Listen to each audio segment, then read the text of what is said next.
नमस्कार दोस्तों, ग्राम सचिव गांव की सरकार के असली सिपाही। चाहे जनगणना हो, चुनाव हो, सरकारी योजनाओं का क्रियान्वयन हो, सबसे पहले और सबसे आखिरी तक ग्राम सचिव ही दिखता है। फिर भी न सम्मान, न सुरक्षा और न ही शासकीय कर्मचारी का दर्जा।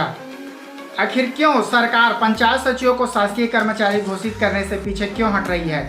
एक दिन में 3 पंचायत सचिवों की मौत। ईटीवी भारत की रिपोर्ट के अनुसार कोरबा जिले के कुटेला मुड़ा के सचिव राजकुमार कश्यप 17 मार्च से भूख हड़ताल पर थे और वहीं दम तोड़ दिया। 15 अप्रैल को राजेश कश्यप की भूख हड़ताल के दौरान हार्ट अटैक से मौत। महासमुंद के महेंद्र साहू और जसपुर के रामेश्वर चौहान की तबियत बिगड़ी और हॉस्पिटल में दम तोड़ दिया। पंचायत सचिव संघ ने हड़ताल स्थल पर ही श्रद्धांजलि दी, सरकार से न्याय की मांग की, लेकिन शासन ने आंख मूंद ली। आइए बात करते हैं उन दिनों की जब पंचायत सचिव अपनी मांगों को लेकर हड़ताल पर बैठे थे। कड़ी धूप में तपते हुए पंचायत सचिव ने हड़ताल किया। कई लोगों की मौत भी हो गई, लेकिन प्रशासन सोता रहा। सरकार ने 21 मार्च 2025 को अल्टीमेटम जारी किया, 24 घंटे में ड्यूटी पर लौटो वरना नौकरी से निकाल दिया जाओगे। लेकिन सचिव डटे रहे, अपनी लड़ाई जारी रखी, क्योंकि यह सिर्फ वेतन की नहीं, सम्मान की लड़ाई है। पूरे राज्य के पंचायत सचिवों ने आदेश को न मानकर अपना हड़ताल जारी रखा। 8 मार्च 2025 को मंत्रालय द्वारा जारी निर्देशानुसार शिक्षक, सहायक शिक्षक, प्रधान पाठक, पर्यवेक्षक, ग्राम कृषि विस्तार अधिकारी, एवीएफओ इत्यादि को सचिव का प्रभार सौंप दिया गया, जिससे पंचायत का राशि दोनों के हस्ताक्षर से राशि आहरण किया जा सके। आखिर कब तक यह सिलसिला चलता रहेगा? आइए जानते हैं इसका इतिहास और इसका परिणाम क्या हो सकता है। बात है उन दिनों की जब छत्तीसगढ़ राज्य मध्य प्रदेश से अलग होकर 1 नवंबर 2000 में अलग राज्य गठित हुआ। जब छत्तीसगढ़ मध्य प्रदेश से अलग होकर नया राज्य बना, तब ग्राम पंचायत के कामकाज के लिए पर्याप्त कर्मचारी नहीं थे। उस समय पंचायत ज्यादातर सरपंचों के भरोसे चल रहा था। सन 2001 में कांग्रेस की सरकार बनी, जिसमें अजीत जोगी मुख्यमंत्री बने, जिन्होंने 3 साल 54 दिन राज्य के मुख्यमंत्री रहे। उन्होंने पंचायत राज अधिनियम का संशोधन और लागू किया, जो मध्य प्रदेश से लिया गया था। इसमें ग्राम पंचायत के लिए ग्राम सचिव का पद अनिवार्य किया गया। 2001 से 2002 में पहली बार जिला पंचायत के माध्यम से ग्राम सचिव की नियुक्ति शुरू की गई। सरकार ने तय किया कि हर पंचायत में कम से कम एक सचिव होना जरूरी है। कुछ जगहों पर पहले से कार्यरत पंचायत सेवकों को ग्राम सचिव घोषित किया गया। 7 दिसंबर 2003 से 11 दिसंबर 2008 तक छत्तीसगढ़ राज्य के द्वितीय मुख्यमंत्री के रूप में डॉक्टर रमन सिंह बने। 2002 से 2005 में शुरुआत में कई ग्राम सचिवों की भर्ती संविदा अर्थात कॉन्ट्रैक्ट बेसिस पर की गई। इन्हें पंचायत निधिया से भुगतान किया जाता था। कामकाज बढ़ाने पर इनका संविदा सचिवों की संख्या को बढ़ाया गया। 2006 से 2010 में पंचायत विभाग में ग्राम सचिव के नियमितीकरण और सेवा करते तय की गई, जिसमें कई योग्य ग्राम सचिव को प्रशिक्षण अवधि प्रोबेशन के बाद स्थायी रेगुलर किया गया और नियमित ग्राम सचिव को न्यूनतम वेतनमान और अन्य भत्ते मिलना शुरू हुआ। 2011 के बाद नई भर्ती प्रक्रियाएं और परीक्षा प्रणाली में संशोधन किया गया, जिसमें कई जिलों में ग्राम सचिवों की सीधी भर्ती के लिए लिखित परीक्षा, मेरिट लिस्ट और दस्तावेज सत्यापन जैसी प्रक्रियाएं शुरू की गई। पंचायत और ग्रामीण विकास विभाग द्वारा समय समय पर ग्राम सचिव भारतीय नियम संशोधित किए गए। प्रदेश में बीजेपी की सरकार 2003 से 2018 तक, जिसमें डॉक्टर रमन सिंह मुख्यमंत्री रहे, जिनकी कार्यकाल अवधि 15 साल 10 दिन था। उन्होंने 2015 से डिजिटल क्रांति और ग्राम सचिव की नई जिम्मेदारियों के ऊपर काम किया और उन्हें केंद्र सरकार की डिजिटल इंडिया योजना के तहत ग्राम सचिव को कंप्यूटर और ऑनलाइन कार्यों की जिम्मेदारी दी गई।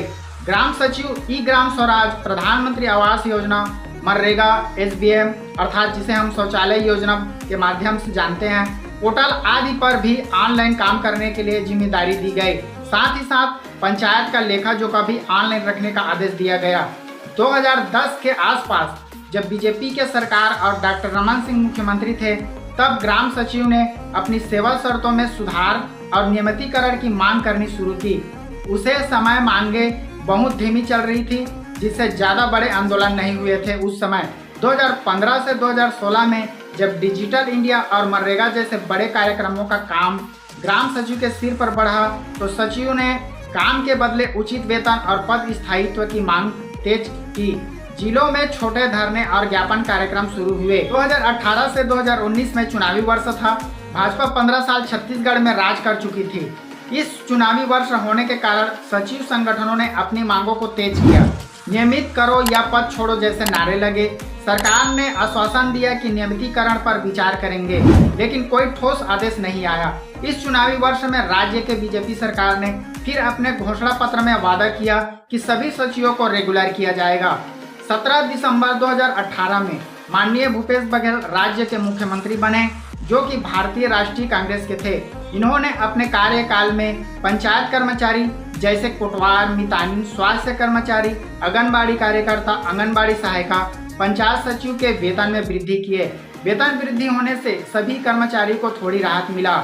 2021 से 2022 में कोरोना काल के बाद सचिवों को कोरोना ड्यूटी जैसे खतरे भर काम भी करने पड़े, लेकिन सम्मान और सुविधा नहीं मिला। इस अन्याय के खिलाफ सचिव ने राज्यव्यापी धरना प्रदर्शन किया। रेगुलर करने की मांग फिर तेज हुई। 2023 में बड़ा आंदोलन हुआ, जिसमें सचिवों ने कई बार लंबी अवधि की हड़ताल की। सचिवों ने मांग की हमें स्थायी शासकीय किया जाए, सेवा पुस्तिका बनाई जाए, वरिष्ठता के आधार पर स्थायी पद मिले, पेंशन सुविधा दिया जाए। 2024 से 2025 तक अब तक की स्थिति लगातार मांगे चल रही है।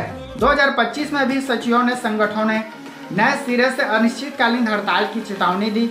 अब सचिवों का कहना है कि अब केवल आश्वासन नहीं, आदेश चाहिए। सरकार ने अब तक ठोस आदेश जारी नहीं किया है, जिससे सचिवों में नाराजगी गहरी है।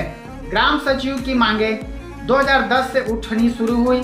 2015 से 2025 तक लगातार आंदोलन और हड़ताल कर रहे हैं। मांगे आज भी जैसे की तैसी बनी हुई है, समाधान आज भी अधूरा है। 13 दिसंबर 2023 जब विष्णुदेव साय छत्तीसगढ़ राज्य के चौथे मुख्यमंत्री बने, चुनाव से पहले सरकार ने कई बड़े बड़े वादे किए। सरकार ने कई बार वादा किया कि संभवतः 8 साल या उससे अधिक सेवा वाले सचिवों को नियमित किया जाएगा। इसके लिए प्रस्ताव भी तैयार किया गया, लेकिन क्रियान्वयन में देरी हो गई।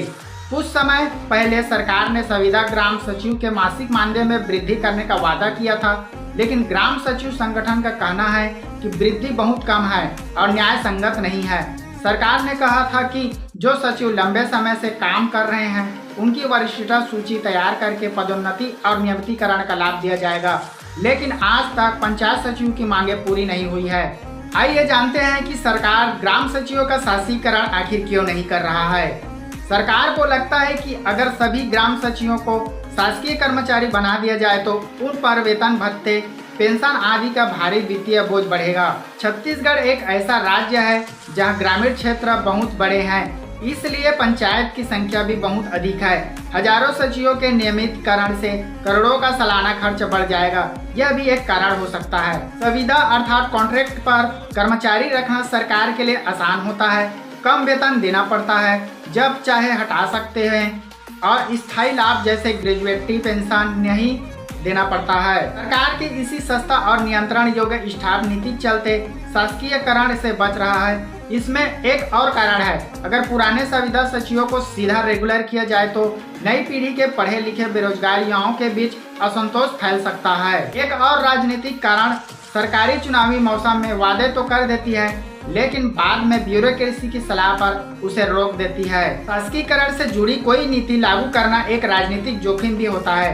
यदि एक तबके को लाभ दिया जाए तो अन्य कर्मचारी संगठनों से भी समान मांगे उठ सकती है। मेरे कहने का मतलब यह है कि यदि पंचायत कर्मचारी को रेगुलर कर दिया जाएगा तो अन्य जो विभाग के संविदा कर्मचारी है वह भी सड़कों पर आकर आंदोलन करने लगेंगे और रेगुलर करने की मांग उठने लगेगी। सरकार वादे तो करती है पर हकीकत में पंचायत सचिव को ठगती है। ग्राम सचिव सिर्फ एक कर्मचारी नहीं है, वह गांव का भविष्य है। उसके बिना न विकास संभव है न सुशासन। अब वक्त आ गया है कि पंचायत सचिवों को उनका हक दिया जाए, सम्मान दिया जाए और एक स्थायी भविष्य दिया जाए। अगर आप भी इस न्यायपूर्ण मांग के साथ हैं तो इस वीडियो को शेयर कीजिए, कमेंट करके अपना समर्थन दीजिए और चैनल को सब्सक्राइब करना न भूलिए। हम फिर मिलेंगे एक नए सवाल और एक नई उम्मीद के साथ। जय हिंद, वंदे मातरम, जय छत्तीसगढ़।